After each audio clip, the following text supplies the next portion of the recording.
Question. How do you see WWE utilizing that first hour of WrestleMania on linear ESPN TV? Will it be the formulaic welcome to WrestleMania opening and enough time for maybe one match? Or do they try and showcase familiar names with new stars, possibly opening a show with the Brock versus Soba match or whatever Jelly Roll ends up doing for the show? No, I see them like utilizing that hour, and you do put like a notable match on each night, and maybe more than one match. You've got the hour. I'm pretty confident they're not going to be using that as just like talking at the desk. Like you will have matches. And what match would you say? I mean, I got so far. Like if Oba Brock, you figure is going to like be what 10 minutes max.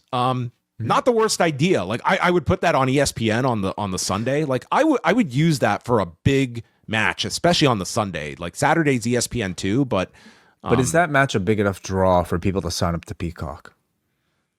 If it is the most you're suggesting it's the most anticipated match at WrestleMania, is that not something you would say for the streaming service?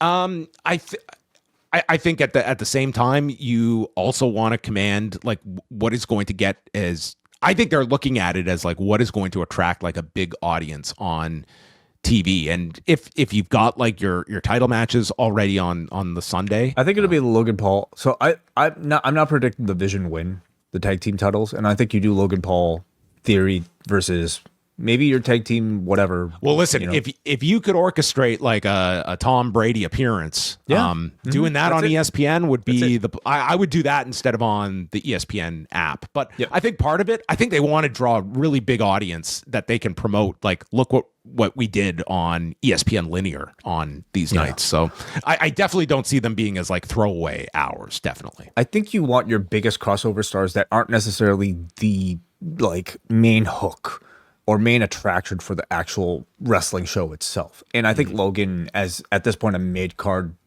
act who's probably the most famous guy on the roster outside of professional wrestling, probably fulfills that really well. Trying to think who else, like maybe the Jelly Roll thing, like you might even do there as well. You know, whatever Jelly Rolls got planned. Remember as well that with this year being on ESPN, that like it's got so fewer subscribers than Peacock did, and like this is going to be like probably like the least watched WrestleMania of the past 5 years. That being on ESPN and ESPN2, you have a chance to reach one of your biggest audiences of the year because it's going to reach more people. I would think it's pretty safe that those hours do above a typical SmackDown. And you know, we don't know what Raw is technically doing in the US, but you know, there's estimates of it like under 1 million viewers each week. Like this, it is a fairly big window when you don't have NBC anymore for Saturday night's main event. Like you do want to kind of capitalize on those hours because they're incredibly important. They're the best real estate you could have for WrestleMania. They're very important. They're essentially the go home shows. And maybe if you look at it, if this is Obafemi beating Brock Lesnar, it's like maybe we just want to get that in front of the most eyes as possible, and like that's an investment in like here is one of our big stars for the next year plus. Possibly. I feel like you'll get that effect even like on the WrestleMania card itself. Like I'm very curious to see what gimmicks they may put into like bleeding from one kickoff show to the actual show itself. We've seen AEW very, very effectively, like literally bleed one match over onto the pay-per-view window. I'm curious if the WWE would do that or if they consider it maybe too much of an AEW thing so that they might avoid it. But I could see a match like, you know, having a false start. Maybe it starts, but shit just goes like too crazy, doesn't get started, so we have to delay it later on, but you give people a bit of a taste, you know, like or you do the entrances at the like 5-2 and everyone's getting ready. But I think it's a good hook that AEW has done, and I would think like you have 2 nights, like I would try it on the Saturday. They're going to know instantly, like if they got a bunch of signups, they're going to know instantly if it worked or not. Yeah, if you want to do Obafemi versus Brock Lesnar, like have enough people watch the, you know, but like you want them to pay for the result, then maybe that's one that you cut in half. You know, you start it on the pre-show and then bring it over to the main show. It's not a bad idea.